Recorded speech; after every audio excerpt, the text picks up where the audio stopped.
Welcome to the Bluestocking Circle podcast, lady nerds on popular culture.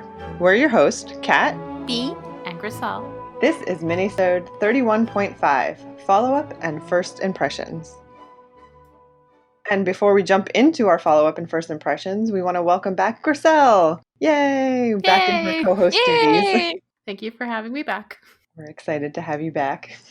So, just as a quick follow-up, I did rewatch Crybaby after we recorded our Hairspray episode, and I'm here to say that it was excellent and remains very amusing and fun, and I think it would be a really great next watch for a new John Waters fan. And I can confirm that there are indeed no over-the-top gross-out scenes, so B, I think it's safe for you to watch.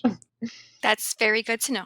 There's lots of songs and a lot of very overdramatic teen relationships, which I enjoy. And I think if anyone is a fan of 1950s movies about juvenile delinquents a la Rebel Without a Cause, that you would definitely appreciate this homage that John Waters has crafted. Where can we find Crybaby, Kat?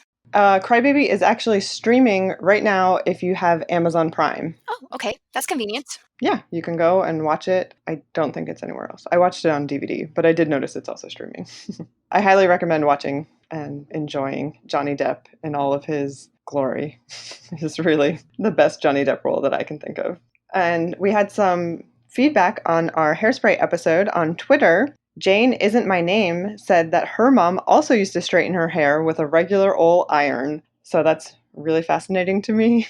I guess this was like an actual thing that people in the 60s would do. And I saw someone else on Twitter was talking about they discovered recently that people used to do this. And a lot of people were tweeting back that the original Hairspray is an excellent example of people ironing their hair. And at Mary Pagonis replied to that saying, I nominate the original Hairspray for a live tweet.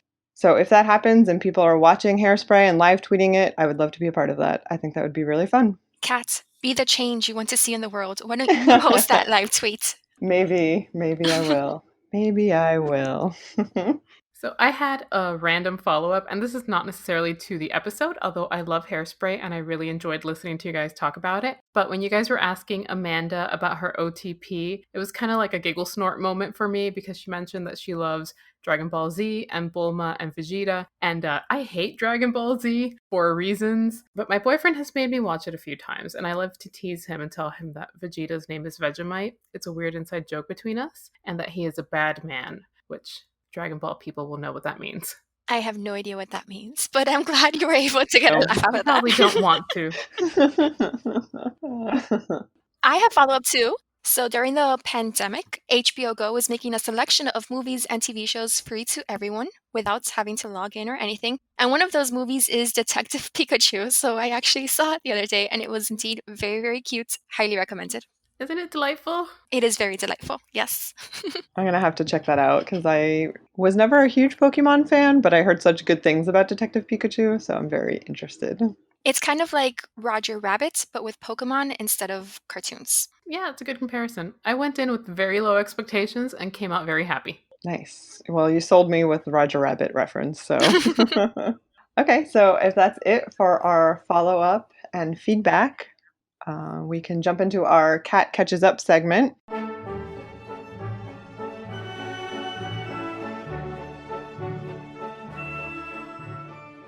This time on Cat Catches Up, Kat, you recently read Howl's Moving Castle by Diana Wynne Jones. What did you think? I loved it. Glad to hear that. It was an excellent book. I was so into it. It was like... I read it maybe in like 3 days straight because I was just like really wanting to see what was going to happen. I fell in love with the characters. It was delightful. Did you hear the saucepan song? Yes. Thank you for sharing that because I truly had no idea what they were talking about in the book. And then realizing that Howl is Welsh made a lot more sense. And I love hearing songs in Welsh. I don't know why. It's just like such a fascinating language to me and it's very melodic. And so, yeah. Thank you for sharing that. I always thought it was really cute. That song is a regular part of my listening rotation ever since the Howl's Moving Castle episode, which was episode 7, and you can find it in our archives. So you've been listening to the saucepan song on the sly? Not on the sly, loudly and proudly. I have always loved that Hal is basically a rugby player from Wales in the 80s, and I think that's the cutest thing ever. I know.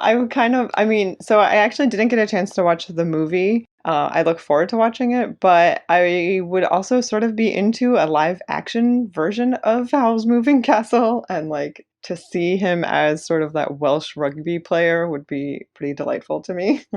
I would love that. You should know, Kat, as well as anyone who hasn't seen the movie and has only read the book, the movie is pretty much nothing like the book. It's tonally different, story-wise it's very different. It takes a massive detour from the story in the book. So a live-action series, maybe a television series based on the book would be excellent. The book really hasn't had a faithful adaptation. I think Netflix Interesting. should get on this. Yes. Oh, it would be a great Netflix series. Yeah, I really fell in love with the character of Sophie, especially, and I don't know, I just love that she spends most of the book as an old lady because I personally look forward to getting old and being like a kook who doesn't care about social norms. So I just love that when she becomes an old lady, she's just sort of like free from the restraints that she felt as a 17-year-old girl, and she can just be nosy and bossy and demanding and sort of push her way into Howl's world. Plus, I have to say, it was pretty good quarantine reading because I too would like to open a door in my house and just appear in a totally different location. Why do we have to wait until we're old to be kooky and ignore social norms, though? I know I should embrace that I think the time is now. right now. Yeah, it's true. I buy a lot of ridiculous vintage clothing that I then don't wear ever because it's like silly and ridiculous. But I have been trying to wear that around my house because I'm like, well, I'm never going to wear this ridiculous outfit outside of my house, so I might as well wear it while I'm working from home. So I'm on my way to becoming that kooky old lady. I love that. Well, Kat, your next assignment, should you choose to accept it, is the pilot of the 1993 TV series Lois and Clark, The New Adventures of Superman. You said before the recording that you had never seen this before? That's correct. I have never seen this before. What do you know about it? I know what I've gleaned is basically just from commercials that used to air. And I think it's sort of like the 1940s Katharine Hepburn, Spencer Tracy sort of office comedy workplace romances where people are throwing lots of quips back and forth at each other, but with Superman and Lois Lane and the reporters at a newspaper, maybe. That is extremely correct. It's basically a screwball comedy or rom-com approach to Superman with Lois Lane and Clark Kent in a sort of His Girl Friday kind of mold. I love this. This is the most 90s thing you'll ever see, probably. And the reason I'm assigning it is because it's quite possibly my Labyrinth and my Hairspray, in that I don't think any work of fiction ever has had an effect on me as this ridiculous TV show did when I was a little girl. I wanted nothing more than to be this particular version of Lois Lane when I grew up. So that's why that's your next Cat Catches Up assignment. And I hope you like it, although I don't know if you will. Gricel, what do you think? Will she like it? It's very 90s. I think as long as you don't take it too seriously. I know we kind of blasted it, Ashley and I, back when we did the episode, just because it's very easy to get caught up in the non-feminist things that happen in the show, but I think it's an entertaining watch, so it's worth it. I'm intrigued. I must admit, those types of 1940s screwball comedies aren't my favorite.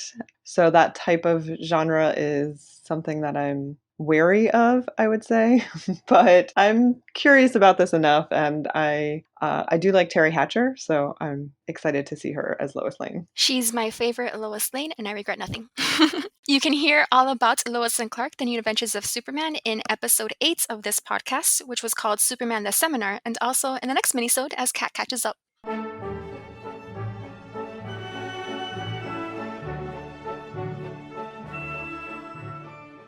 Next time on the podcast, we are throwing away our entire planned schedule because I need some pop culture comfort food during these turbulent times, and I can think of nothing more comforting than S. Morgenstern's classic tale of true love and high adventure, The Princess Bride.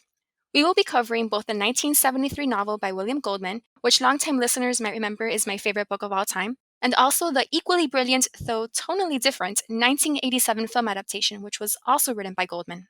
Let me explain. No. There is too much. Let me sum up. The Princess Bride is one of those works that almost everyone has experienced at one point or another.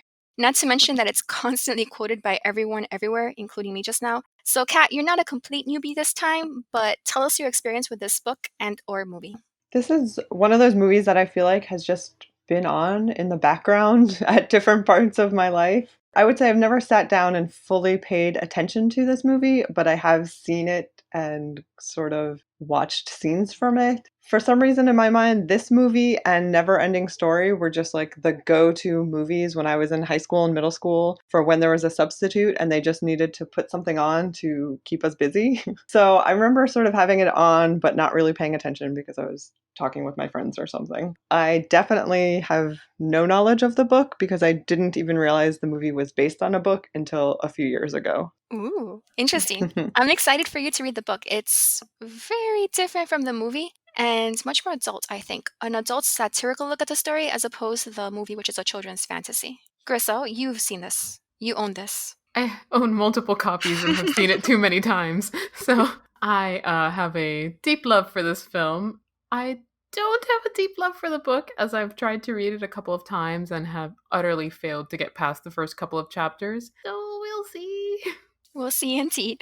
We won't have a guest next time, and that's because, as Kat said at the top of this minisode, Gricel's officially back from her hiatus, and she's a co-host, so she'll be joining us again for The Princess Bride and for pretty much every episode on for the foreseeable future. Is that right, Gricel? With plans to continue until things go awry. Hopefully they won't.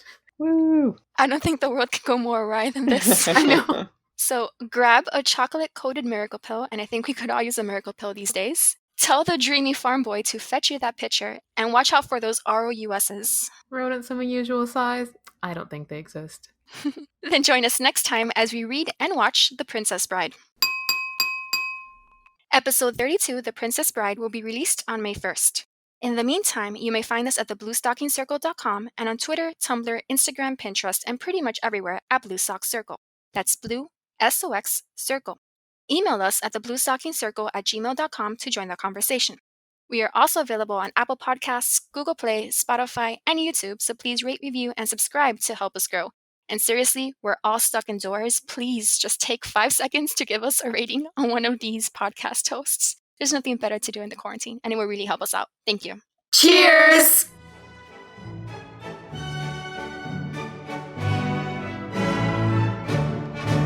Was that too much?